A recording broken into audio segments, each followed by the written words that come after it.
All right, we are live. There we go. All right, go us. We'll let some people come in. We'll wait till introduce ourselves. Usually it takes a few minutes for StreamYard to push everything out. So um, thank you for having us coming on, Levi. We appreciate it. Yeah, thank you for having me. So you're in Dallas. I'm actually I'm in San Angelo, so about 3.5, 4 hours, depending on traffic, southwest of you. Yep, Yeah. I know where it's at. On the way to San Antonio. Yes, yeah. But we don't have a major highway, so people always say if you're going to San Angelo, it's not like you're just passing through. You're going there for a reason. Right. Oh, That's good. okay, we got 5 people on already, so I would say Yeah. we can go ahead next. Okay, we're growing. Awesome. Well, thank you everybody for coming on. My name's Hallie McCrory. I am a realtor in San Angelo, Texas. I'm known for doing 90 deals a year in a small town. And I've got my lovely co-host Casey Stiers on. She's the downtown guru in Raleigh, North Carolina. But she works all of North Carolina. So anything NC related, you can give her a call. Yes.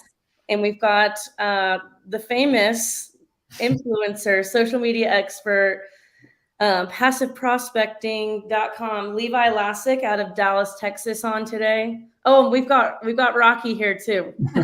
Realtor Rocky. What's up? Really good, Rocky. No, but I'm absolutely so stoked. I mean, Levi, you've totally blown up in the last 2-3 years. So this is huge for us to have you on. And I know it's going to be big for our followers too, who are looking to, get all the hacks, tips and tricks of the industry. So thank you I so know much. Buck, he speaks very high of you. So Oh yeah, I just had he's Buck. the one that told me about you, and then I started following you, and I was like, okay, I can figure this out. So, Okay, cool. Appreciate it. Actually, we just Yeah. we did a call today with Buck. We had him in our group, in our mastermind group. So he's my coach. I was actually supposed to do a call before this, but I had another appointment, a pressing one. So I'm working on my hotel deal. So yeah. Okay. Well, yeah, awesome. Levi, will you take us just a quick little brief history on your journey in real estate? yeah, of course. So we just hit 2 years. So it's That's awesome. released the first YouTube video on December 5th of 2020. I sold 0 homes in 2020. I sold 0 homes in Q1 of 2021, and only focused on YouTube. Was making a transition, my financial services business, where I worked with teachers at the schools on their retirement planning for the last 5 years. That was going really, really well, completely shut down when COVID, shut everything down, including the schools. So I was just left over the summer of 2020 at 41 years old, asking myself, well, how do I start over without starting over? It's not in a position I wanted to be in, especially how do you start over in the middle of a pandemic? So Yeah. what exactly are you going to do? And so I just dug in and started to research. Instead of watching Tiger King, I just sat on the internet all day and tried to figure out what my next move was. And I've known this one guy named Michael Reese for 20 years, and he's been trying to get me in real estate for 20 years. And I just respectfully never really wanted to be a real estate agent. So finally, he kept coming after me still. And he was like, look, now's the best time to get into real estate. And I was like, well, I still don't want to be a real estate agent, because I know how hard they work. I see what they do in the beginning. I understand. I mean, but at the same time, I was just, had already had a high level of success. And really the thought of starting over scared the bejesus out of me, right? And I was just thinking, I don't want to, I don't, I just didn't want to get into like cold calling and door knocking and shaking hands and kissing babies, which, nothing wrong with any of that. It was just something that I was thinking, I'm just not interested in starting over. And so I basically researched over the summer of 2020 all the ways not to become a real estate agent. And I spent a lot of money. I invested in Amazon stores. I bought courses, coaching, everything other than being a real estate agent. And so I blew through over $200,000 and of cash. Wow. And this is a part of a story that I really don't get into that much, but I actually spoke at an event in Houston 2 weeks ago, and I laid out all the things that I went through before actually getting into this, which that was it. I invested about 150,000 into 2 Amazon stores, which, by the way, 2 years later now, that the people that I invested with have just settled with the FTC for fraud and misuse of funds. And so, I'll likely never see any of that money ever again. And then on top of that, I bought courses on wholesaling and network marketing and how to build out profiles through Facebook and all these things that cost me about another 50,000. I invested 17,000 into a mentorship. And the ironic thing is that over the next 5 months during 2020, I got to the end of where I literally, I went all in. I put all my chips on the table. I spent all my cash to try to figure out what was my next move. And what I realized was that none of that was really coming to fruition. And so I thought, well, maybe I'm going to have to be a real estate agent. And so I thought, well, crap, if I'm going to do that, then how do I attract a business? I knew I didn't want to chase people down. I didn't want to have to, shake hands, kiss babies. Plus, it was still the middle of 2020. That was still a little frowned upon anyway. So I thought, what am I going to do? So if I wanted to attract business, I knew that would be through social media, but which platform? I didn't want to try to, start a business page on every platform. I understood that I wanted to figure out one platform first. And if I could master that, what was his name? Chipper? Chipper's not sounding very chipper right now. Rocky. Rocky, yeah. He has a lot to say. He's enjoying it. So. Rocky. So, it was, I was just, again, I was thinking, okay, which platform? Because if I could focus on one platform, I would likely have a better opportunity of succeeding if I focused on one platform and then possibly branched out after that. Yeah. Well, Facebook, Instagram, TikTok, that's where everybody was telling me to go because that's what everybody had experience with. And so I looked into those platforms, didn't really, none of them really set well with me or I feel like they didn't fit my personality. So YouTube was the last choice, actually, but I bought some YouTube marketing books, YouTube Secrets and YouTube Formula, or YouTube Formula wasn't out at the time, but I bought YouTube Secrets. And that's the one that really kind of started to change my mind and help me understand that, YouTube is a search engine. It's not a social media platform. And so that started to make sense to me because what I saw on Facebook, Instagram, TikTok was a lot of seasoned agents, been in the business for 5, 10, 15 years, giving a lot of great advice on what you should do, when to buy a home, tips to sell your home. And I hadn't sold a home, and so I had zero authority, I felt like, or zero credibility because I hadn't even done a transaction yet. But when I understood, okay, YouTube's a search engine, and then you could figure out what people are searching, then I realized, people are searching about Dallas, Texas, and they're searching about cities and suburbs. And I started to piece together, people are actually searching about suburbs like Plano, Texas and Frisco, Texas. And it was hundreds of thousands of searches. And so I thought, well, I know about all the suburbs. I've experienced them. I've lived here for 20 years. I've gone to all the restaurants, went to all the bars, played at all the events and things like that to do around there. So I was like, if I could make videos about the area versus trying to tell people why they should do a VA loan or why they should do FHA versus conventional, which again, I didn't have much experience with. Right. I thought I could do that. And let me see if I can attract people that way. And so I just kind of started to really study and dig into YouTube. And that's the irony of it all is after spending all my cash on ways not to become a real estate agent, I figured out how to, master a platform for free that ended up costing me no money to really get started to learn and implement other than editing cost. And so that once I figured that out, I actually built out a business plan. I hyper learned YouTube for the next 60 days. I just watched 1,000 videos. I bought like 8 different YouTube marketing books. I started to read blogs and articles and just dig in as much as I could over the next 60 days and just learned every aspect of it. And then that helped me build out a business plan, really. And so once I launched that, once I started to film videos, I had an idea of what I was going to do over the next 3 or 4 months. Had no idea if it was going to work or not, but I thought, let me just stick with it. I'm going to give myself 1 year.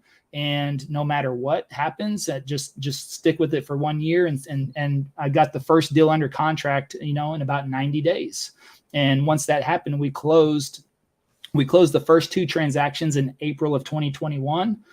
So again, like I said, I sold 0 homes in Q1 of 2021. And so 2021 became my first full year in real estate. And by the end of the last 9 months of the year, we ended up closing 64 transactions, 33.5 million in the first year. And now in 2022, we just ran the numbers this morning, and we are projected to close. We should close by December 31st, right at $101 million in our second year. That's sick. Yeah. That is amazing. And that's so inspiring for other like new agents that you were able to build that in such a quick amount of time, but doing it in such an authentic way. I just think that is so inspiring. Thank you. Thanks. It's incredible. So, will you talk to us a little bit about you said hyper learning. I saw a video you did on that. Will you explain to the audience what you consider to be hyper learning?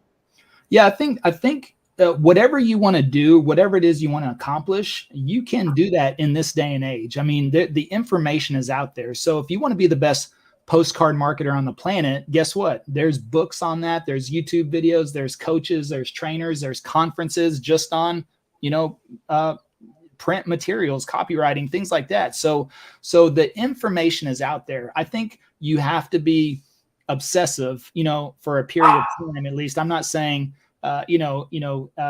disown all your friends and family, but I'm saying this is where I'm saying, like, don't watch Tiger King. Actually, your extra time is where you're going to watch YouTube instead of Netflix.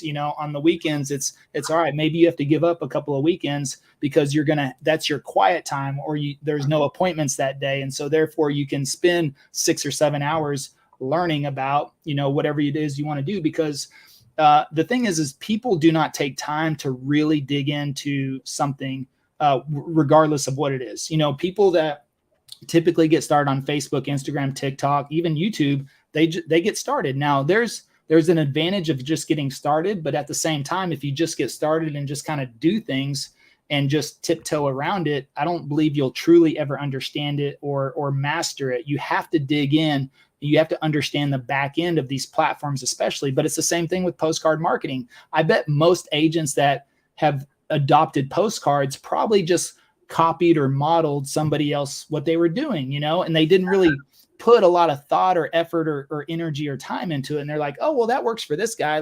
Or this girl, let me try that out. And they just started doing it. And they didn't really dig into, the fundamentals, the principles, the colors, the fonts, all these types of things that you could learn, which could be different today than it was 5 years ago. And you might be copying somebody's system from 5 years ago that worked for them, or in a different town or city.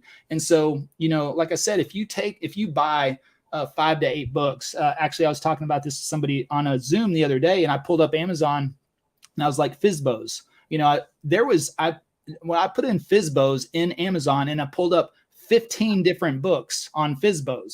So who has actually said, okay, I'm going to order 5 or 10 Fizbo books, read those books, then I'm going to go on and watch all the Fizbo videos on YouTube I can do, and then I'm going to Google Fizbos and read some blogs and some articles, and that's what I mean by hyper learning. It means going through every avenue possible to understand, if you want to market to Fizbos, how do you do that? What's the best way? What's working? What's not working? What worked, last year, maybe it doesn't work today.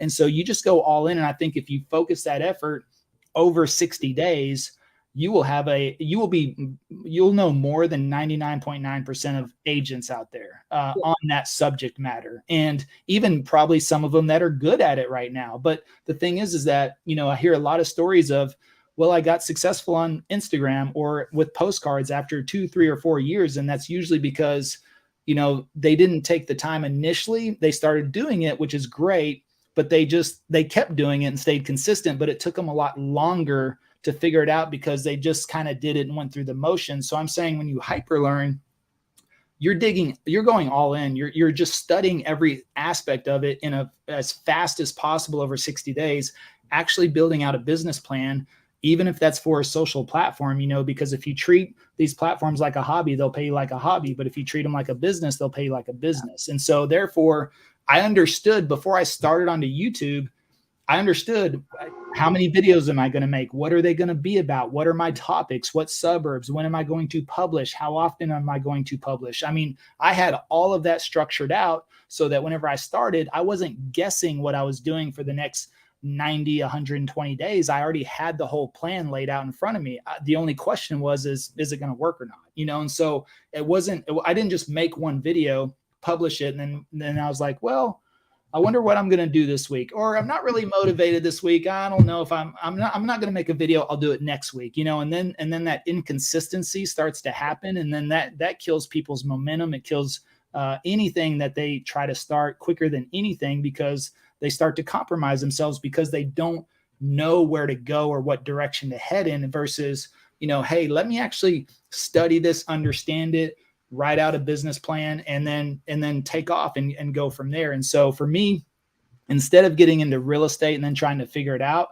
I decided, let me see if I can figure out something first, and then I'll get into real estate, because I didn't want to just get into real estate to be in real estate, you know. And I thought, and that was my biggest fear, was starting something. And then, you know, especially whenever I have friends that have been in the business for 15, 20 years and they're at the peak of their games and very successful, I didn't want to come in and just fall flat on my face because I half-assed it, or didn't try, or didn't really, or, you know, tried to implement their postcard campaign from 10 years ago that worked for them, you know. And so I thought, what could I do? What could I learn?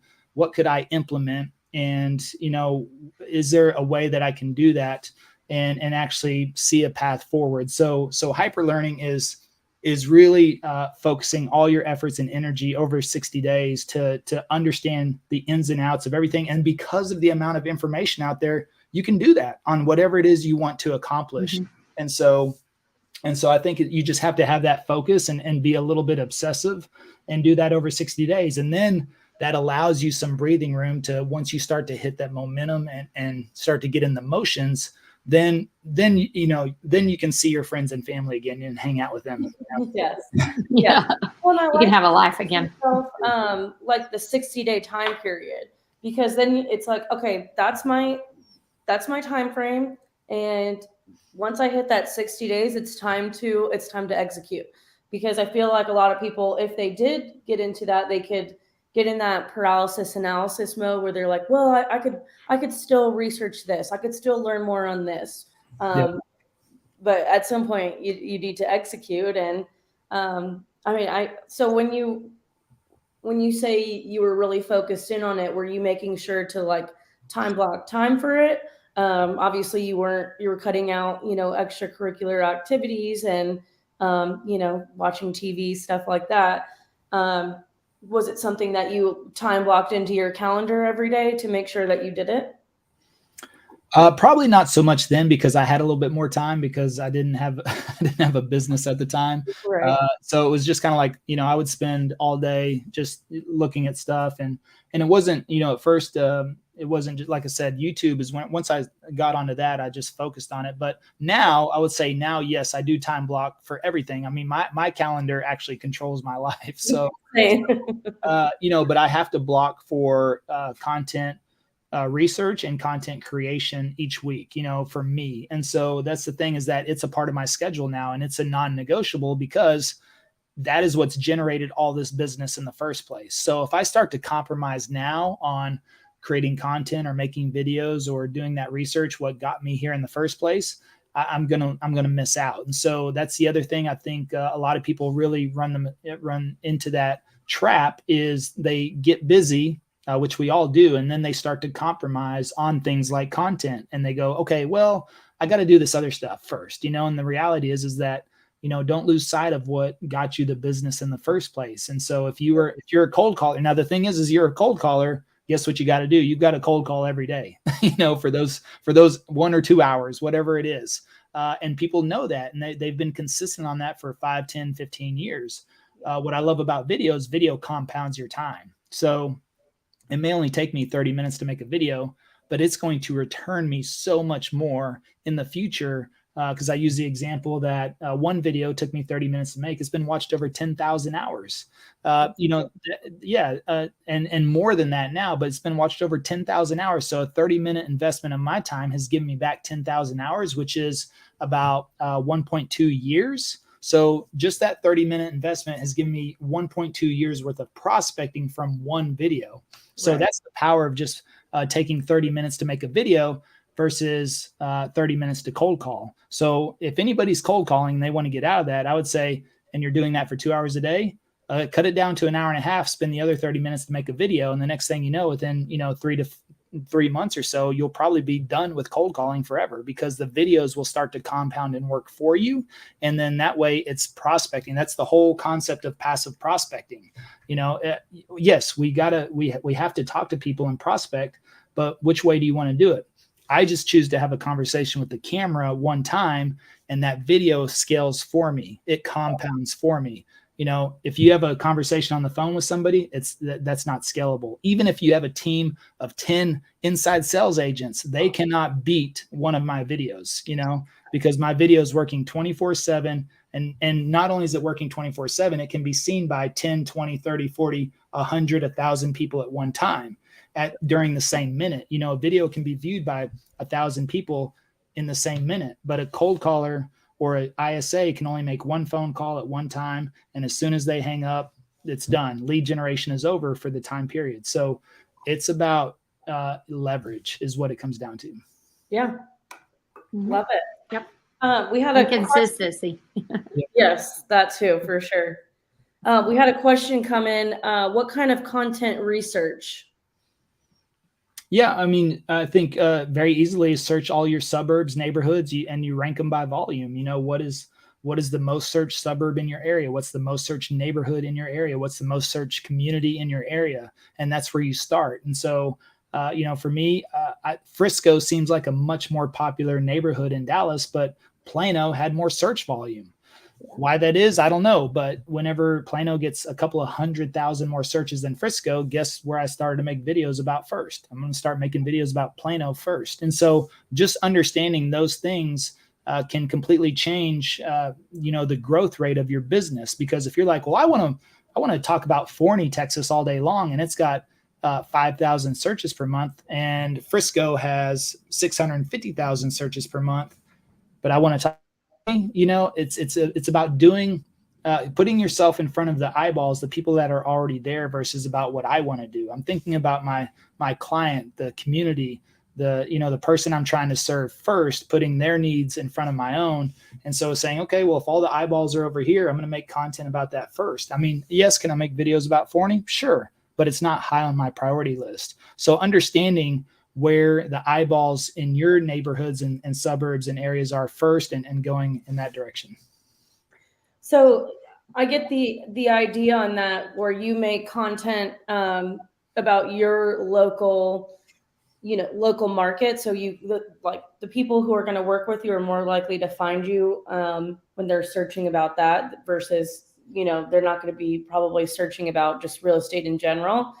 But do you still mix in some real estate education in there, or do you save that just when you're working with the client one-on-one? There's a little bit sprinkled in there. I just don't make it a sole focus of it. So, I might, talk about some stats or, housing values or things like that. Yeah, it's definitely sprinkled in, but we just tend to focus on more information for everyone, more things about the neighbor, things that people are researching. I don't know about y'all, but I've never had anybody call us and say, hey, can you tell me the difference between, the conventional and the FHA loan? Or nobody's ever called us and say, yeah, man, can you tell me about the title process or the escrow process, or how appraisals work, So that just doesn't happen. What do people do? They call and they ask about, hey, how's this area? What are the schools like? How's the restaurants? What's the nightlife? They want to know about the areas, because everyone knows, once all that stuff happens, if they bought a home before, they've been through the process, so they really don't have questions about that stuff. And first time home buyers, where they're going to be living. yeah. first-time home buyers typically don't know to ask those questions, you know? Yes. So they're just like, hey, can I afford a home? That's the first-time home buyer. And then the person that's done that 2, 3, or 4 times already, they already know the process. So they're always calling about, wanting to know the area. And even as much information as we put out there, they'll still call and say, hey, can you tell me a little bit more about Frisco? Or can you tell me all the stuff you don't mention on the videos? Can you give me the inside track? So that's what they want to know. We had another question come in. Do you have any tips or apps to help with video editing besides hiring someone to do it? Oh, well, come on. That's the easy way to do it. Or should I go into like equipment first and then editing? Because that's another question that I was going to ask. Well, I mean, I still use an iPhone, so I still use an iPhone to film any of my outdoor content, things like that. I mean, yes, in my office, do I have upgraded equipment now? Sure. But I didn't for the first year or so. I still used an iPhone even inside my office. Okay. So equipment is very simple. You make sure you have a good microphone because audio is very important. Mm-hmm. But I mean, editing is not the best use of a real estate agent's time. And if you're not good at it and you're not interested in it, it'll kill you quicker than anything. If you try to edit a video. Yes. So if you want to quit sooner rather than later, try editing a video. That's just something that I don't recommend. Now, are there apps? Yeah. I mean, people say iMovie and, Adobe, Photoshop, things like that you can edit on. I mean, apps are there, sure, but you're never going to really step up to a high amount of quality, I think. I've only met one agent who is a master editor, but that is like their craft. They are the editing process. That is, but they don't do they only shoot and they only edit their own content. The team does everything else. That's it. And so, but I've also asked him, on average, it takes a minimum 24 total hours to edit one of his videos because that is his art. Yeah, that is his art. I mean, and so I'm saying, if you edit a video in an hour or two yourself on an iPhone, it's probably not going to look that great. And I'm not trying to discourage anybody. I think you can do anything you want to do. You can hyperlearn editing in 60 days on YouTube. You can watch 1,000 videos, but it's tough. And then on top of it, you could actually make 5 to 6 videos in the time it takes you to edit one. So you have to ask yourself, is that the best use of your time? And so when you hire somebody out, plus you need to understand what's your hourly rate, or what's the hourly rate you want to make. Right. And I assume almost anybody wants to make $1 million these days in a year. And if that's the case, that's $500 an hour. So, you have to, if you're editing a video and it takes you 2 hours to do that, you should put a cost on that of $1,000. And guess what? You can find an editor for way, way less. Way cheaper. Yeah. So, you have to look at things and, expenses and things like that in that manner. Otherwise, you'll spend 5-10 hours. You could easily, especially if you're not good at it in the beginning, trying to edit videos. And that is one thing, even though we did all of this organic without any ad spend, I hired an editor from day one because I knew if I tried to edit, I would quit. I wouldn't have made it past one video. It's not something I'm interested in. And so, those are the things you have to consider. But and I'm not even familiar with any of the editing apps. So I'm sorry, James, I can't help you there because I don't even know, because it's not even something I even look at. I don't even consider it. So I've heard people using CapCut and Splice, but again, I don't know. That's just what I've heard. So yeah, I'm sure they're great. Yes. Well, okay. So what camera or what are you using right now? Because it looks great right now. Yeah, well, I mean, it's a lot. So, I mean, I'm using a Sony A6400 right now. So, okay. Yep.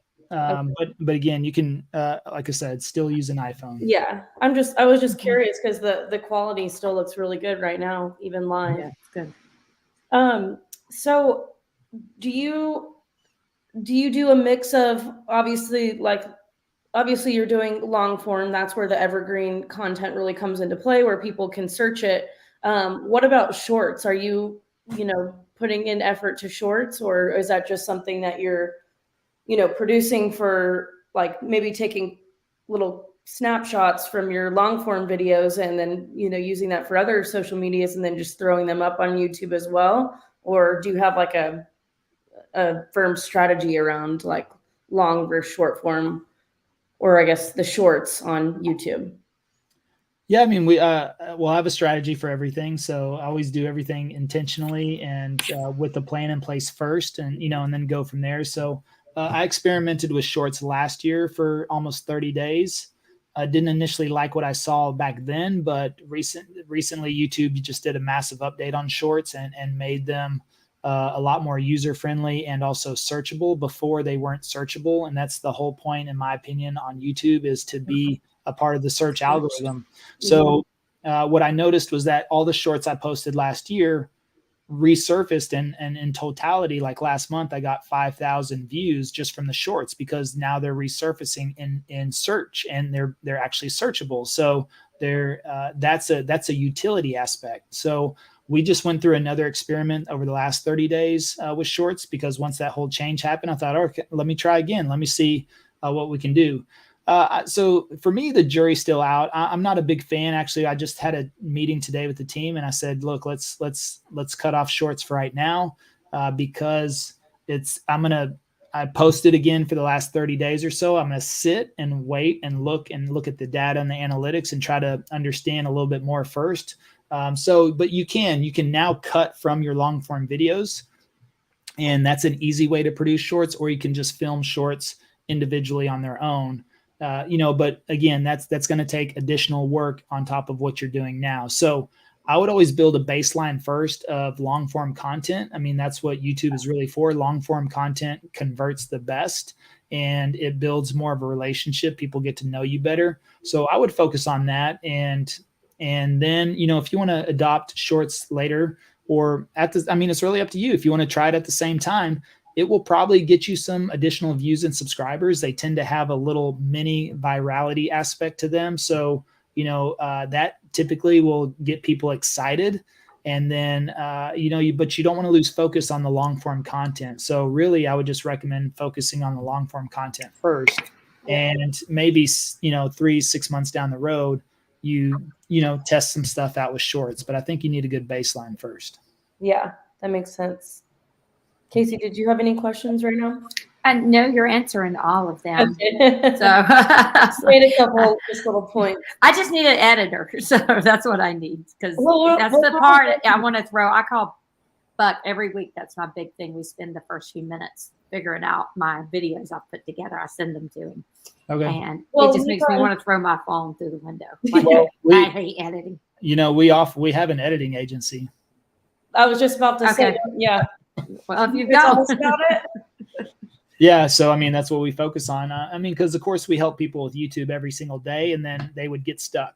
They'd get stuck trying to find their own editor, and so we put together a team that edits, optimizes, does SEO, tags, titles, descriptions, the thumbnails, everything. All you have to do is shoot the content. Nice, love it. Yep. There's the plug. Yes. So is this through your passive prospecting? Mm-hmm. Okay. Yeah. If you go to the website right there, passive prospecting, there's a tab on there for video editing. So you'll be able to see everything right there. Awesome. Okay, cool. Well, let's, and we call that passive productions, because hey, if you just shoot the content, we'll do everything else for you. So you've got it on your name too, but I'm just going to throw it up on the screen too. Yeah, technology is not my thing. I'm learning, like Hallie's been very patient with me, learning how to get people on. And I know you're doing a good job though, and you're staying consistent with it, and you always have a good attitude. So that's what counts. Hey, you're supposed to do one thing uncomfortable every day. Yes. And there's always stuff you can, like Levi says, stuff you can leverage and hire out and have somebody else do it for you, someone who's an expert at it. Time is money. Yes. Yeah. So I want to know what books and blogs that you focused on when you were in your hyper learning phase. Yeah, YouTube Secrets. Okay. And and they just came out with the second edition. So that's a good one. Make sure you get the second edition. And YouTube Formula is the other one. And then, of course, if you go to passiveprospecting.com, we have our book coming out. Passive Prospecting will be coming out in February. Cool. Yeah, I think that's going to be the best book on YouTube. But it's not out just yet.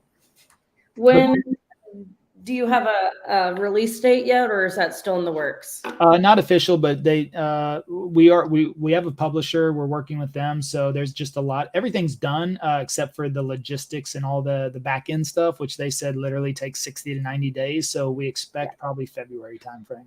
Yeah. Okay. Cool.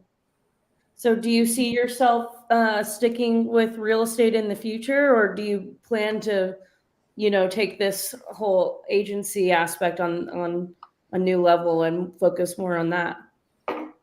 Well, I really I got out of production after one house. So so that's the thing. I met my business partner Travis Plumb, and we met right as things started to take off. And Travis said, he's like, hey man, let me open doors and show homes. I want to close some deals. He had really no interest in making videos or prospecting. He was like, I just want to sell some homes. And so I just started to refer. I did the first deal, so the first deal that came in from the channel, I did that one. And then he was just like, hey man, give them to me. And so I started to pass the clients over to him.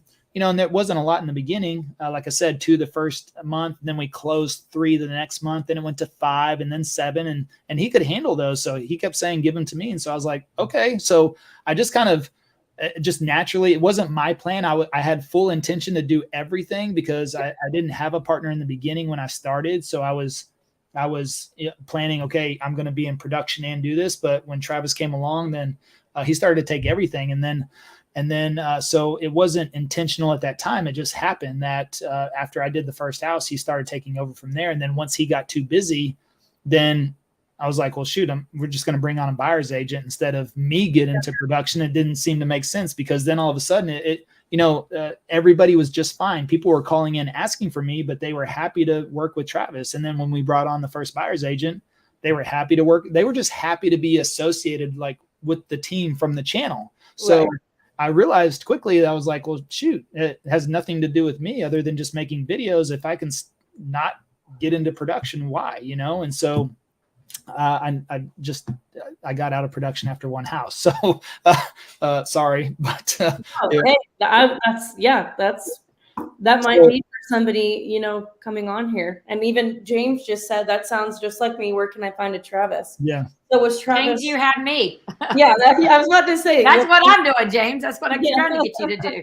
James is on my team, and that's what we're trying to set up. So yeah, and it's a great opportunity. If you've got Travis and I are aligned in the same vision and values and goals, but we have completely different strengths. I mean, I've been in sales for 20 years. I know I can do it, and I know I could handle it. It's just I'm at a different chapter in my life to where I was like, all right, I was always a salesperson before. And this time I was like, you know what? I really want to work on this marketing thing. And same thing for Travis. Travis had done marketing before and he just wanted to do sales. So, because we want to do what we're doing actually, then it makes it a very good partnership. So yeah, find somebody if you want to partner up, I think. And that's how we've been able to scale. I mean, to do 101 million in our second year, it's because we have a team of agents now, but we had to. I mean, we were getting 7 leads a day from the channel. There is no way that 2 of us could ever keep up with that. So we were forced into scaling because we had to, because so much business was coming in. And so we've got 5 brand new agents on our team that have all done over 100,000 in commissions just from their split this year because of the YouTube leads we gave them. Yeah. And so, we're changing other people's lives as well. And we've got a full team and staff now. But we had to, because otherwise we wouldn't have been able to handle it all. So yeah, there's definitely an opportunity there. And because I like the buy and sell side, and the whole video and no, that's not my cup of tea at all. So I think you've done well, Case. Hey, that's why we got people like Levi. I think a big, underlying theme of everything you've been talking about, Levi, is knowing your personality, knowing your strengths and weaknesses, knowing what you're passionate about and not, and then focusing on that and hire someone to do the stuff you don't like. Yeah. I think it's important. Like I even saw Katie Spaniak post the other day, like everyone, no matter what they do, you need to know your disc profile and, do some research on what your strengths and weaknesses are as, whatever, if you're DIS or C, and, try some of those types of activities out and see how it meshes with, your work ethic and I guess work style. So I think that's a good underlying theme that we've like pulled out of everything. Yep. Mm-hmm. Love it. I was gonna ask too. So you're with eXp Realty. Did you start out with eXp? Yeah, because I knew Michael. That's why he was trying to get me into real estate. Yeah. In 2020, and that's what he talked about. He's like, look, man, you can get into real estate, build a team, build an organization. And I thought, okay, yeah, that's cool. And I was like, but I don't want to sell real estate. And he was like, well, you don't have to sell real estate. He goes, you got the skills. You can just bring people into the organization. And I was like, but I don't know. It didn't really feel right to me. I was kind of like, how am I going to, recruit agents when I haven't sold a home? So yeah. I believe you can do it. I know people have done it. For me, it was just kind of like didn't really feel right doing that. I just didn't feel like I had the credibility to pitch something that I haven't done myself. And so I thought, you know what, whenever I made that transition, I was like, that's why I focused on production first, and that's the first year, through December of November, we didn't really focus on agent attraction doing that. But now this last year, for the last, 13 months we have, and, we've been able to build a pretty big group now. And so, so it's worked out. I love how it ended up coming full circle. Like it wasn't what you maybe needed at the time, but then when you got everything structured and started having a lot of business coming in, it was easy to make that transition to a team, I'm sure, or not easy, but maybe easier with our model, to bring people on and maybe better splits. So yeah, I think, I don't know. I just love how that came full circle. Yep. Awesome. Yeah. I think Sal's a big fan of you. He keeps commenting on stuff. Oh, what did you say about Krista? I didn't see that. Oh, sorry. Sal said Krista and Levi were big factors on why I joined eXp. Cool. Love it. Yeah, I met Krista at the last conference for the first time. I mean, I've followed some of her stuff. I haven't gone through any of her trainings or anything, but I know talking to her, she was like, "Oh yeah," she goes, "You're the YouTube." She's like, she told me at least she didn't focus a lot on YouTube. I think she's more Facebook and Instagram heavy and things like that. So. But it's cool. Yeah, it's cool to meet her. She's super nice. And so, maybe I'll get a chance to work with her in the future. So thanks, Sal. Appreciate it. New book coming up. Are you doing any speaking gigs or anything this coming year? Yeah. We already got a few scheduled out. So it's always a great opportunity. We made quite a few rounds this last year. Had the opportunity to speak with Ryan Serhant. We spoke at Build. Spoke at NAR in November. Actually, we're speaking in Inman in January in New York. Nice. At Inman. And then we've got Tampa. There's a real estate all day event in Tampa, and might be speaking in Hawaii as well, which is kind of always a cool spot to go to. So yeah, we've been able to make some rounds. Shared the stage with Tom Ferry last year as well, or this year. So it's been pretty wild, and so yeah, they're always popping up, and I think we've got some more opportunities in the pipeline. Awesome. So if people want to, or Casey, did you have any other questions before I plug? I was going to just say, your best tips and hacks. How we come full circle. What do you think? If you had to give everybody one tip, what would it be? Well, just one? Oh, wow. I mean, I think we covered quite a bit of those. It's a matter of figure out, going back to what Hallie said, I mean, the thing is that I think what you need to understand first is, who are you as a person? Are you a people person? Are you a reader and a writer? Are you a phone call person, or are you a video person? You know, don't look at what I've done on YouTube and say, okay, well, I've got to do YouTube. If you hate making videos, and that's going to ruin your life and make you grumpy and miserable. But you know, some people are phone call people. They're like, I could get rejected 100 times a day on the phone. It doesn't matter to me. I'll do calls. Okay. Well, if that's you, then figure out, do you want to market to expireds or FSBOs, or cold calling, or, find that lane. And then, okay, it's FSBOs. Well, like I said, go onto Amazon, buy 10 different FSBO books, watch FSBO YouTube videos. And so figure out who you are. If you're a reader and a writer, like you just love to write, then read some copywriting books. You know, maybe you develop the best postcard campaign out there. Maybe you develop the best email campaign out there. Write it all down. You can be very successful email marketing, or postcard marketing, or cold calling, or door knocking. But I think you need to understand, who are you? Are you a people person? Maybe you become the best open house person on the planet, but you need to study open houses for 60 days and learn every single thing you can learn about open houses. And then guess what? You can sit there, bring all the traffic in, shake hands, kiss babies, hand out popsicles, and that may make you happy. So do that. Don't say, well, shit, Levi did a lot of deals on YouTube, but I hate making videos. So now I'm going to go over here and procrastinate for the next, 60 days because I hate making videos. Don't do that, but use what we've got. Yeah. Find who are you? What do you want to do? How do you want to reach people, approach people, and then figure out a niche in that category? Like I said, you're a people person. Then is it open houses? Is it networking events? Is it community events? Is it the PTA? Is it, school? Where do you want to go? And then if it's open houses, go all in, study that, and then execute. Love it. That was gold. Straight gold. See? Yes. Okay, so I put Levi's information in the little chat bubble. I've got his Instagram up there, and then the passiveprospecting.com. We're looking forward to the book coming out soon this year. Hoping to see it soon. I just saw that the foreword was literally written by Ryan Serhant, which is, that's so sick. Like, Serhant. Yes. I know. Yeah. And he actually says some really cool things about us too. So it's amazing. Yeah.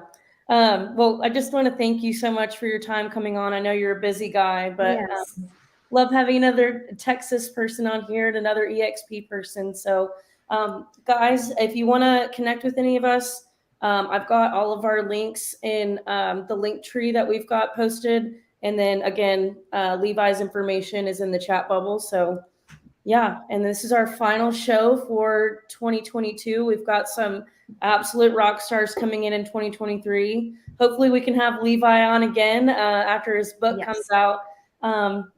New content to talk about, or social media is changing all the time. So yeah. Thank you so much, Levi. This has been awesome. You're a wealth of knowledge. Thank you. Thanks for having me. You are. Thank you so much. Thank you guys and everyone. I hope everyone has good holidays, safe travels, and we'll see y'all again. We'll see you in 2023. So thank you so much.